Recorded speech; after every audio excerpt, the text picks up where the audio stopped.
It's your old pal Jizzo here, rockin' and rollin'. And are you ready for the big secret? I'm going to let you in on the big secret to making it in the music business. It's right here. It's right here. Think of it. No more suffering, no more shitty gigs for shitty money. That's all over. It's time to reveal the big secret to making it in the music business. Are you ready? Oh, hold on. Hello? Yeah. Yeah. What am I doing? What do you think I'm doing? I was going to tell him. Yeah, I was going to tell him. Oh.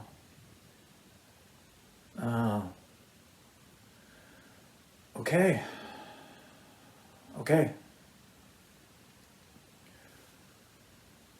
Oof, this is awkward. Apparently, there is no secret to making it in the music business. Some people do it with talent, some people do it with luck, some people have mommy and daddy's money. There is no secret to making it in the music business. And anybody on YouTube that tells you that they have the magic formula for making it is probably full of shit, which makes me full of shit. I know what you're thinking right now. You're thinking, Jizzo, dude, we trusted you.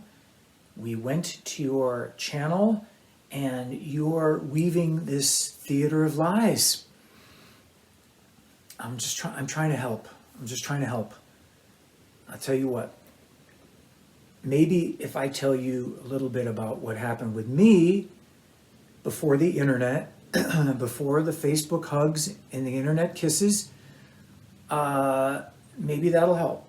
So let's go back in time. Hey, check it out. Once upon a time, there were these things. This is a real record contract. A real one. Look how thick it is. This isn't some 8-page email attachment. This is the real deal, Daddy-O. This was the Wonka golden ticket back then. Hundreds of pages of incomprehensible lawyerese gibberish. I didn't understand it then, and I sure as hell don't understand it now, but that doesn't matter because signed in blood at the bottom is my signature. They don't tell you about the Faustian shit when you sign, but guess what? It's all true. It's all true. It started with this, and this. It went to this, and now it's this. It's crazy. Just in 20 or 30 years, everything's changed. It's weird. It's weird. Almost like how the Native Americans must have felt when they saw the first covered wagons come in, and all of a sudden cities, then there was a railroad, then there were skyscrapers. It's just everything changed. It's a good metaphor, actually, because like the first Native Americans, most of the musicians that I know got fucked. The problem is we're all dreamers. All musicians are dreamers, plain and simple. Being a musician almost requires that you live in a fantasy world. It's as simple as that. Everybody thinks they're destined. Everybody that plays music somehow thinks that they are destined for the big time. Every person thinks that their new record is Sgt. Pepper. I don't know. I can't understand it. But it's the dream. And the dream helps you beat back all the bad parts, like the poverty and the rejection and everyone thinking that you suck. So it's good to have dreams. I write about it a little bit in my new book, which is, of course, available January 2022. Even though you're in a good band and you play constantly and you're always coming up with new songs, there's always the disturbing white noise coming from the outside. Knock, knock. Who's there? Are you really going to get a record deal? Yes, I am destined. Doesn't every long-haired tattooed rocker think he's destined? Yes, but I am destined. Didn't you see that Decline of Western Civilization movie? F you and F that movie. I am destined, I screamed over and over. Go away. You're doing good. You put out a couple of good records. You're touring all over the world. You're opening up for AC/DC and Ozzy and Skid Row and Dio. Things are going great. And all of a sudden, 1992 comes around, and here's grunge.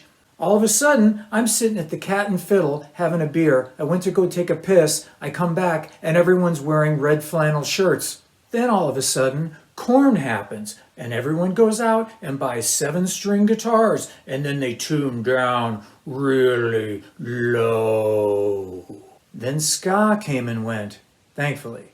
Then there was Green Day. Everyone thought they were punk rockers, and then that came and went.